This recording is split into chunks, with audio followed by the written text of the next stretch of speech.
Broiler கோழி அப்படின்னாலே நம்மளுக்கு ரொம்பவே சீப்பா கிடைக்கிற பொருள் அப்படின்னு நாம நினைச்சுக்கிறோம். ஆனா இந்த பிராய்லர் கோழியை சாப்பிட்டா இவ்வளவு கெடுதல் இருக்கு. இதெல்லாம் ஊசி போட்டு தான் வளர்க்குறாங்க. இதனால பெண் குழந்தைகள் சீக்கிரமா வயசுக்கு வராங்க. இப்படிங்கிற மாதிரி நிறைய விஷயம் போயிட்டு இருக்குங்க. இந்த பிராய்லர் கோழி அப்படின்னா என்ன? இந்த பிராய்லர் கோழியில எவ்வளவு பெனிஃபிட் இருக்கு? இது உண்மையாலுமே இப்படிதான் வளர்க்குறாங்களா அப்படிங்கிறத பத்தி தான் இந்த வீடியோல டீட்டெயிலா பார்க்க போறோம். அதுக்கு முன்னாடி நீங்க இன்னும் நம்ம சேனலை சப்ஸ்கிரைப் பண்ணலைன்னா மறக்காம சப்ஸ்கிரைப் பண்ணிக்கோங்க.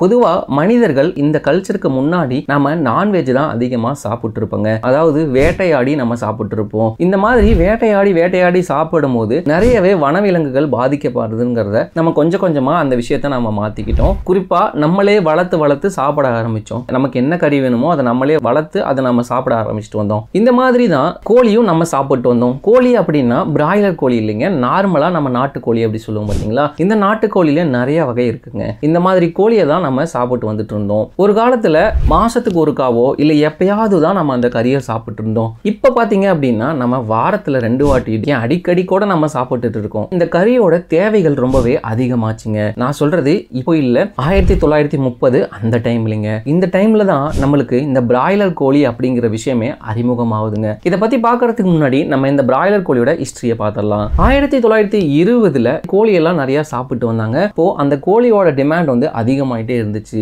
இதை பார்த்த ஒரு சிலர் இந்த கோழிகள்ல எந்த கோழி சீக்கிரமா வளருது, அதாவது கறிக்காக எது சீக்கிரமா வளருது அப்படிங்கிற மாதிரி ஒரு டெஸ்ட் வைக்கிறாங்க. உங்ககிட்ட இருக்க முட்டையெல்லாம் கொண்டு வந்து கொடுங்க, நாங்க அதை அடகாத்து எந்த கோழி சீக்கிரம் வளருதோ அதுக்கு நாங்க பரிசு தரோம் அப்படின்னு சொல்லியிருந்தாங்க. இந்த மாதிரி ஒரு டெஸ்ட் வைக்கும் போது 1930 தான் இந்த மாதிரி ஒரு பிராய்லர் கோழி அப்படிங்கிற ஒரு கோழி இருக்கு அப்படின்னு எல்லாருக்குமே தெரிய வருதுங்க. இந்த கோழி குறிப்பிட்ட ஒரு சில நாட்கள்லயே அதிகப்படியான வளர்ச்சி ஏற்பட்டு 2.5 கிலோல இருந்து 3 கிலோ வரையும் வளருது அப்படின்னு கண்டுபிடிக்கிறாங்க. இந்த கோழி தான் சிறந்த கோழி அப்படின்னு பரிசும் கொடுக்குறாங்க. இப்படி தான் பிராய்லர் கோழி ஸ்டார்ட் ஆகுதுங்க. இந்த கோழி நம்மளுக்கு டைரக்டா வந்தது இல்லைங்க. இப்போ நாய்கள்ல நிறைய வகை இருக்க மாதிரி கோழிகள்லையும் நிறைய வகை இருக்கு இல்லைங்க. அந்த மாதிரி நாய்கள்ல ஒரு சில நாய் வந்து பாத்தீங்கன்னா குறிப்பிட்ட நாட்கள்லயே அதிகமாக வளர்ந்துரும். 1 வயசு 2 வயசு அப்படின்னு சொல்லும் போதே நம்மளுக்கு கிட்டத்தட்ட பெரிய நாய் மாதிரி வளர்ந்துரும். ஆனால் ஒரு குறிப்பிட்ட நாய்கள் பார்த்தீங்கன்னா எவ்வளோ வயசானாலும் அதோட வளர்ச்சி அவ்வளோதான் இருக்கும், அதோட வெயிட்டும் ஏறாது. இது மாதிரி தான் கோழிகள்லையும் நிறைய வகையான இருக்குங்க. கலப்பின நாய் அப்படின்னு சொல்லுவாங்கல்ல, எப்படின்னா ஒரு நாயோட அணுவை எடுத்து அது இன்னொரு நாயோட செலுத்தி புதுசாக ஒரு நாயை உருவாக்குவாங்கல்ல, அந்த மாதிரி தான் இந்த கோழிகள்லையும் நெஞ்சு சதை அதிகமாக இருக்க மாதிரி இருக்கிற ஒரு கோழியையும் சீக்கிரமாக வளர்கிற ஒரு கோழியையும் ரொம்பவே நல்லா டேஸ்டா இருக்கிற ஒரு கோழி, இந்த மாதிரி நிறைய கோழியெல்லாம் எடுத்து அதோட ஜெனட்டிக்லாம் எடுத்து அது மூலியமா புதுசா ஒரு கோழியை உருவாக்குறாங்க. அந்த கோழி தான் பிராய்லர் கோழி அப்படின்னு நம்ம சாப்பிட்டு வரோங்க. இப்படி உருவாகிறதுனால ஏதாவது ப்ராப்ளம் ஆகுமா அப்படின்னு கேட்டிங்கன்னா கண்டிப்பாக ப்ராப்ளம்லாம் ஆகாதுங்க. ஏன்னா இது கலப்பினம் அப்படிங்கிற மாதிரி தான் சொல்ல முடியும். இப்போ உதாரணத்துக்கு நம்ம மனுஷங்கள்லேயே பல விதமான மனுஷங்கள் இருக்கும். அதாவது இந்தியாவில் ஒரு மாதிரி இருப்பாங்க, சைனாவில் ஒரு மாதிரி இருப்பாங்க, அதே மாதிரி ஆப்பிரிக்காவில் ஒரு மாதிரி இருப்பாங்க. இந்த மாதிரி ஒவ்வொரு நாட்டில் ஒவ்வொரு மாதிரி மக்கள் இருப்பாங்க. இந்தியாக்காரங்களும் சைனாக்காரங்களும் யாராவது கல்யாணம் பண்ணிக்கிட்டு அவங்களுக்கு குழந்தை பிறந்துச்சு அப்படின்னா அவங்களோட தன்மை எப்படி இருக்கும்? ரெண்டுமே கலந்த மாதிரி இருக்கும்ல, அந்த மாதிரி தான் இந்த கோழியும் வந்திருக்குங்க. இந்த கோழியை 1930 உருவாக்குறாங்க. ஆனால் அப்போ இந்த கோழிக்கு நிறைய ப்ராப்ளம்ஸ் வருது, சீக்கிரம் செத்து போயிடுது, அதோட வளர்ப்பு முறை சரியில்லை, அந்த மாதிரி நிறைய பிரச்சனையை ஃபேஸ் பண்ணுறாங்க.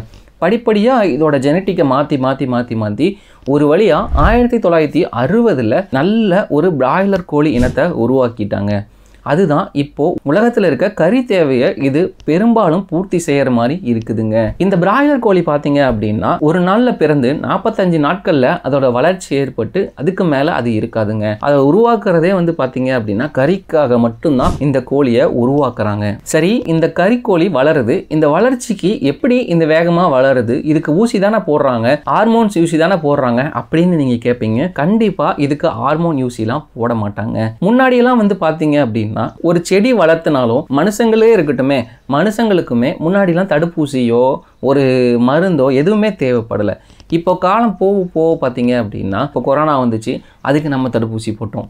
அதே மாதிரி செடிக்கெல்லாம் வந்து பார்த்தீங்க அப்படின்னா ஏதாவது ப்ராப்ளம் வந்துச்சுன்னா நம்ம பூச்சி மருந்து அடிப்போம், அதுக்கு உண்டான உரத்தெல்லாம் போடுவோம். அதே மாதிரி தாங்க இந்த கோழியோட வளர்ச்சிக்கும் ஏதாவது இன்ஃபெக்ஷன் ஆகாமல் இருக்கிறதுக்கும் ஏதாவது நோய் தாக்காமல் இருக்கிறதுக்கும் தான் அந்த வேக்சின் அப்படிங்கிறத போடுறாங்க. ஹார்மோன் ஊசி முற்றிலும் போட மாட்டாங்க. ஏன்னா நார்மலா ஒரு கோழி எவ்வளவுங்க விற்கிறாங்க, ஒரு கிலோ வந்து 200 to 250 அந்த ரேஞ்சில் விற்கிறாங்க. அந்த ஹார்மோன் ஊசி போட்டு இவ்வளவு கம்மியாலாம் விற்க முடியுங்களா? கண்டிப்பா முடியாதுங்க. ஏன்னா ஹார்மோன் ஊசிலாம் ரொம்பவே காஸ்ட்லிங்க. அது இல்லாம கோழிக்குன்னு ஒரு ரெகுலேஷன் வச்சிருக்காங்க. அவங்களே இந்த ஹார்மோன் ஊசிலாம் போடக்கூடாது அப்படிங்கிற மாதிரிலாம் சொல்லியிருக்காங்க. ஹார்மோன் ஊசி போட மாட்டாங்க, வேக்சின் போடுவாங்க. இல்லைன்னா அதுக்கு ஏதாவது நோய் ஏற்பட்டுச்சுன்னா அதுல இருந்து காப்பாத்திக்கிறதுக்கு உண்டான ஊசி மட்டுமே தான் போடுவாங்களே தவிர வேற எதுவும் போட மாட்டாங்க. அப்புறம் எப்படி இது வளருது அப்படின்னா இதுக்கு கொடுக்கிற ஃபுட்ஸ் தான். இதுக்கு கொடுக்கிற ஃபுட் வந்து பாத்தீங்கன்னா ரிச் புரோட்டீன். ஃபர்ஸ்ட் 15 நாளுக்கு குறிப்பிட்ட ஒரு ஃபுட்டை கொடுக்குறாங்க. அதாவது ஒரு மீடியமா அது சாப்பிட்டு ஜீரணமாகிற அளவுக்கு கொடுக்குறாங்க. ரெண்டாவது வந்து பாத்தீங்கன்னா கொஞ்சம் ஓரளவுக்கு அதிகமான மீல்ஸ் கொடுக்குறாங்க. மூணாவதா கொடுக்கும் போது தான் நிறைய மீல்ஸ் கொடுக்குறாங்க. அந்த பிராய்லர் கோழியோட நெஞ்சு சதையில அதிகமான ஒரு கறியை உருவாக்குற மாதிரி அந்த புரோட்டீன் வந்து கொடுக்குறாங்க. இதுதான் பிராய்லர் கோழியோட வளர்ச்சிக்கு முக்கியமான காரணமா இருக்குதுங்க. இந்த பிராய்லர் கோழி சாப்பிட்டா பசங்களுக்கு ஆண்மை இன்மை வரும், அல்லது பெண்கள் வந்து வயசுக்கு சீக்கிரம் வந்துருவாங்க அப்படிங்கிற மாதிரி நிறையவே பரவிட்டு இருக்குங்க. நீங்க நல்லா யோசிச்சு பாருங்க. இப்ப இருக்க காலத்துல நம்ம எல்லாருமே ஃபாஸ்ட் ஃபுட் அப்படிங்கிறத நோக்கி போயிட்டு இருக்கோம். அதாவது எல்லாமே நமக்கு சீக்கிரமா கிடைக்கணும் அப்படிங்கிற மாதிரி போயிட்டு இருக்கோம். அதனால நம்மளோட உணவு முறைகள் எல்லாமே மாறிட்டே வந்துருச்சுங்க. நீங்க நல்லா யோசிச்சு பாருங்க. நம்ம கறி சாப்பிட்றவங்களும் அதே டைமுக்கு தான் வயசுக்கு வராங்க, கறி சாப்பிடாம இருக்கிறவங்களும் அதே டைமுக்கு தான் வயசுக்கு வராங்க. அதனால இந்த சிக்கன் சாப்பிட்டாதான் வயசுக்கு வருவாங்க அப்படிங்கிற அந்த ரூமர் வந்து பாத்தீங்கன்னா இதுலயே பிரேக் ஆயிரும். இந்த உணவு முறைகள் தான் இந்த மாதிரி விஷயத்துக்கெல்லாம் காரணமா இருக்குதுங்க. சரி, அப்படி இந்த பிராய்லர் கோழி அவ்வளவு நல்லதா அப்படின்னு கேட்டீங்க அப்படின்னா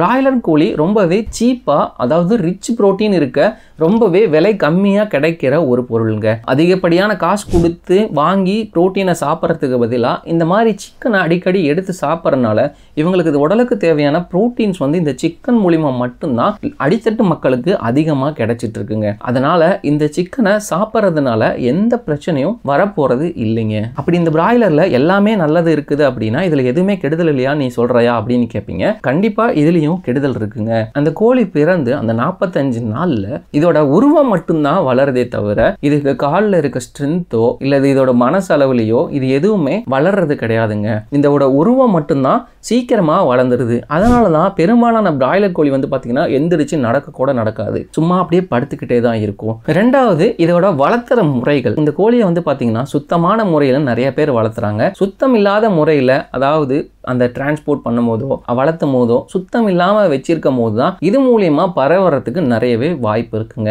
இந்த கோழியை நல்லா குக் பண்ணி சாப்பிடுங்க. ஃபுல்லா குக் பண்ணி சாப்பிட்டீங்க அப்படின்னா இதுல ஏதாவது கிருமிகள் ஏதாவது எக்ஸ்ட்ரா இருந்துச்சு அப்படின்னா அது நம்ம மேல பாதிக்காம இருக்குங்க. அவ்வளவுதாங்க. இதுதான் பிராய்லர் கோழியோட ஹிஸ்டரி. அப்புறம் அதுல இருக்க பெனிஃபிட்ஸ் எல்லாமே சொல்லியாச்சுங்க. இந்த வீடியோ உங்களுக்கு பிடிச்சிருந்துச்சு அப்படின்னா மறக்காம நம்ம பேஜை ஃபாலோ பண்ணிக்கோங்க.